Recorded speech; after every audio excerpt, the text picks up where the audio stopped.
Ada yang pernah menggunakan Meta AI? Nah, buat apa Mina? Apa? Bila? Itu loh buat tarik kayak Mencari apa? Resep atau apa? resep makanan. Resep makanan. Ya, betul. Terus apa lagi? Buat apa? Naya? Kayak buat kerajinan. Betul. Berarti kan kita biasanya menuliskan sesuatu kerajinan apa nanti muncul sendiri di situ. Nah, ya kita itu ada di dua alam sekarang, yaitu di dunia nyata sama di dunia maya. Karena kalian juga sering kan di TikTok ya, apalagi Shopee yang sering belanja, ya. Ya. Terus apa lagi? Isa, sering belanja apa Isa? Tas. Terus apa lagi? Apa? Oh, sunscreen. Ada lagi yang sering belanja di Shopee, Lazada, Tokopedia, apa lagi? Banyak ya? Itu apa? Oh iya, langsung kan sekarang apa-apa dipermudah ya, karena adanya aplikasi yang memudahkan kita sehingga kita bisa rebahan sambil scroll ya. Scroll aja sampai uang kita habis. Iya, Cak. Yang lainnya juga gitu. Nah, ada yang oke, sekarang. Nah, anak-anak pernah nggak bagaimana langkah membuat mie instan? Ada yang pernah bikin mie instan? Ayo, silakan. Siapa yang mau apa?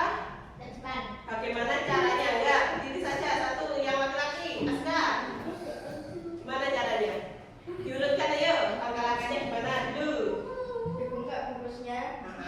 Ya, itu kan nggak dibuka dulu ya. Terus Direbus. direbus, Ditiriskan. ditiriskan. Dimakan. Iya ya. Kayak gitu ya langkah-langkah membuat mie instan. Nah, anak-anak. Nah, apa yang terjadi jika kita tidak mengikuti urutan langkah dengan benar? Misalkan kita tadi membuat mie instan, tidak mengikuti langkah dengan benar. Masa setelah bungkus mie apa? Mie dibuka bungkusnya, terus diapakan? Dibuang. Iya, berarti tidak sesuai urutan kan? Harusnya mie dibuka dulu bungkusnya ya, terus itu airnya direbus terlebih dahulu ya sampai mendidih ya. Nah, setelah mendidih mie-nya dimasukkan. Nah, setelah dimasukkan mie-nya ditunggu sampai dia matang. Setelah itu kita menyiapkan bumbu di piring. Nah, setelah mie itu apa? Matang, ditiriskan lalu dicampur dengan bumbu. Lalu siap dimakan. Nah, itu urutan secara runtut ya. Itu namanya algoritma.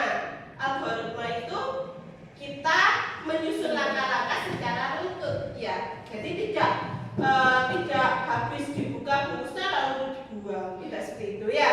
Jadi kita mempunyai step demi step, langkah demi langkah. Oke. Bagaimana terjadi jika kita tidak mengikuti urutan langkah dengan benar? Apa yang terjadi? Tidak jadi makan mie. Terus saya tahu kenapa? Ya kenapa? Ya dipikirkan ya. Kalau kita tidak mengikuti urutan dengan benar, apa? Misalkan kalian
robot agar ia tahu cara membuat kue. Nah, misalkan di Meta AI, Bu Yuli contohkan aja ya. Kita sapa dulu ChatGPT-nya.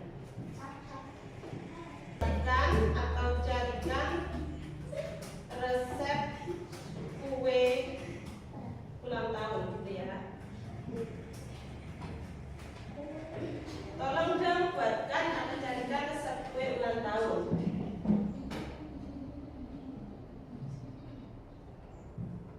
Berikut resep kue ulang tahun sederhana.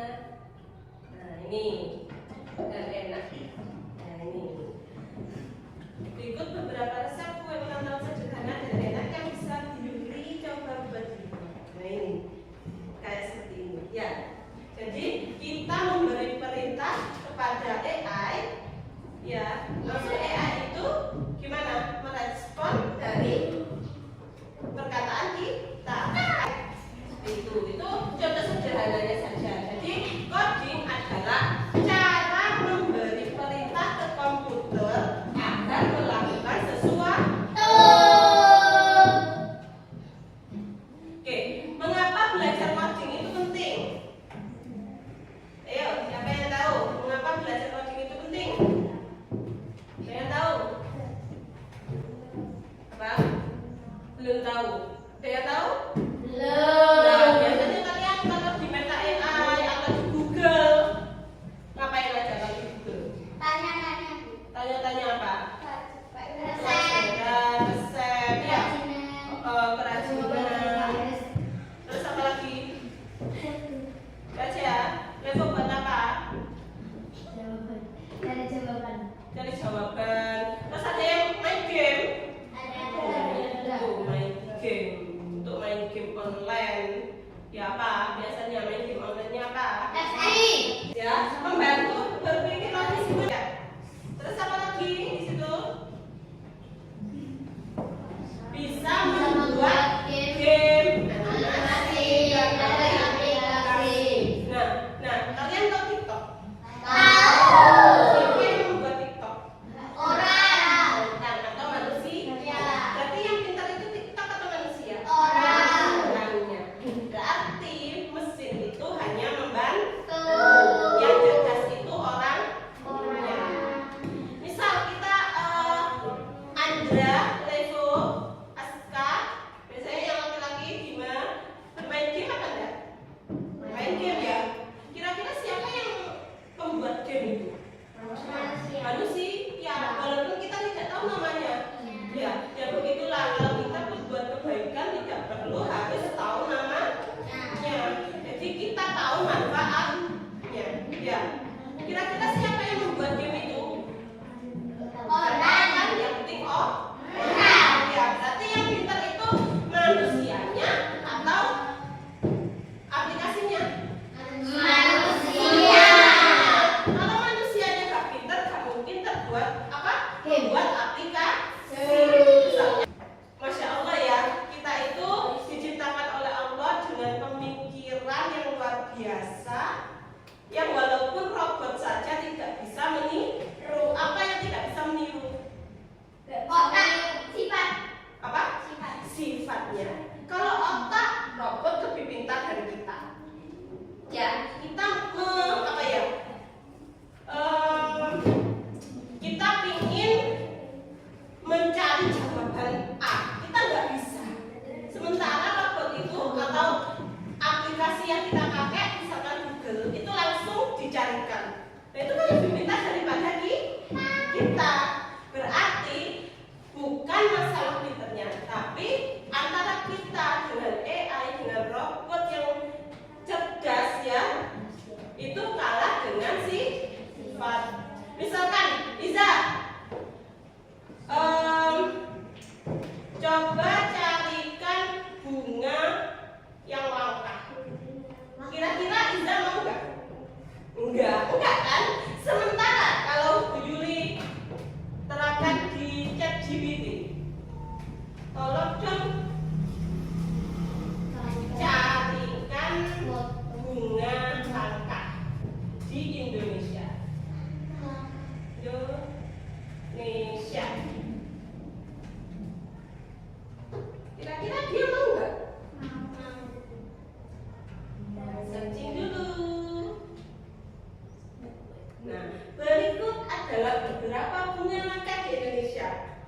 Ya, seperti ini. Nah, kenapa Iza kok nggak mau? Sementara tuh ini robotnya mau, AI-nya mau. Kenapa Iza?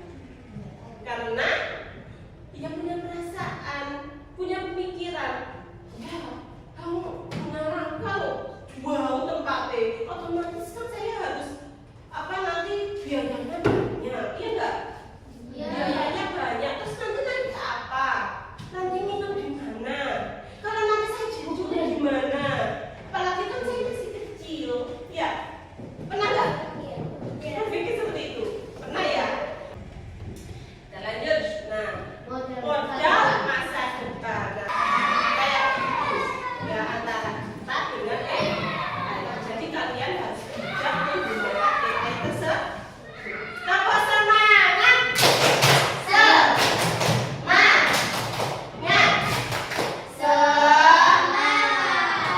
Kita lanjut ya. Oke. Sekarang kita berpikir mengenai computational thinking. Apa sih computational thinking itu? Computational thinking atau berpikir komputasional adalah halo. Oke, kita kembali ke coding atau ke papan.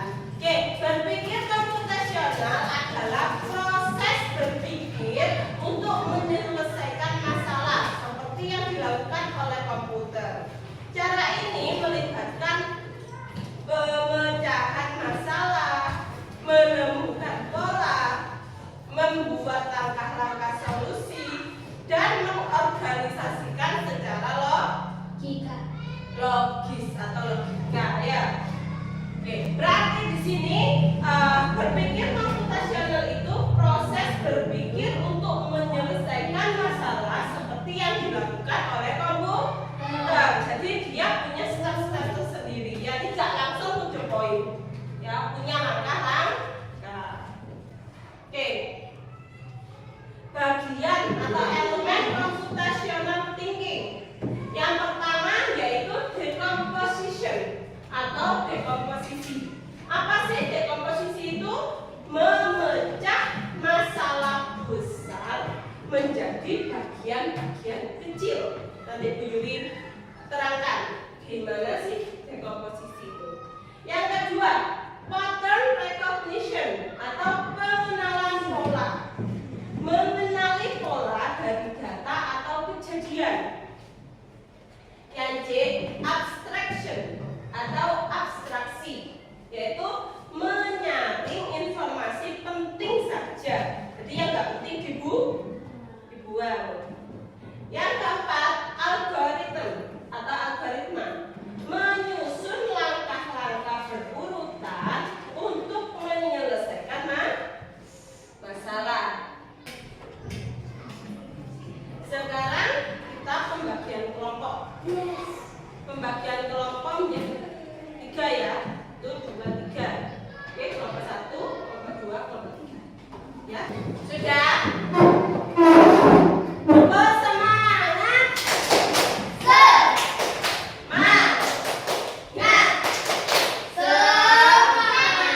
Oke, di sini Bu Yuli ada permainan coding secara unblock. Nah, unblock itu tanpa komputer. Ya, ini namanya permainan puzzle coding. Ya. Nah, di sini nanti Bu Yuli bagikan satu-satu. Ya, di sini sudah ada contohnya seperti ini. Jadi anak-anak nanti diurutkan seperti ini gambarnya. Ini nanti Bu Yuli acak, kalian yang nyusun ulang. Paham? Terus nanti kalian akan Bu Yuli kasih LKPD ini untuk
menuliskan promptnya atau perintah secara jelas sehingga AI itu akan mencarikan apa yang kita butuhkan. Seperti itu ya. Oke, itu tadi kita sudah belajar mengenai coding dan kecerdasan artifisial. Ini masih pertemuan pertama dengan menggunakan apa? Menggunakan media unplug. Unplug itu tanpa komputer. Nah, pertemuan selanjutnya kita akan belajar menggunakan komputer. Ya, bagaimana cara kerjanya AI. Oke? Siap? Terus semangat.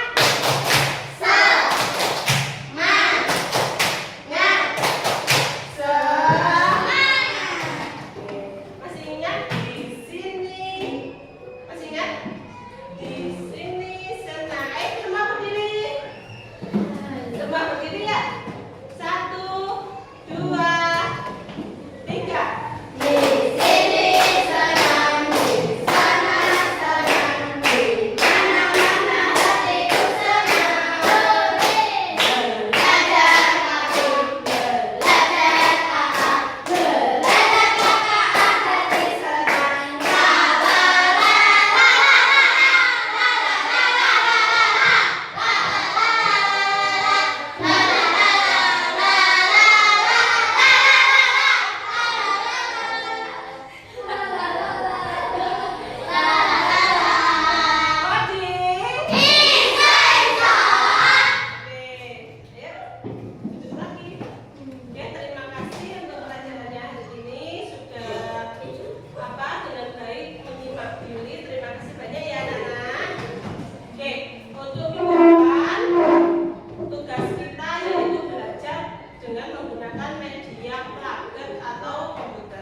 Oke, silakan untuk ketua kelas berdoa.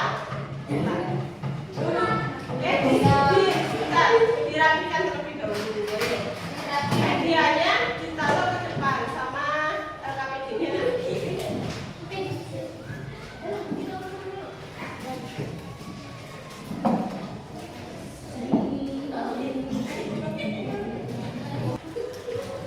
Dan dirapikan punya.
Bye.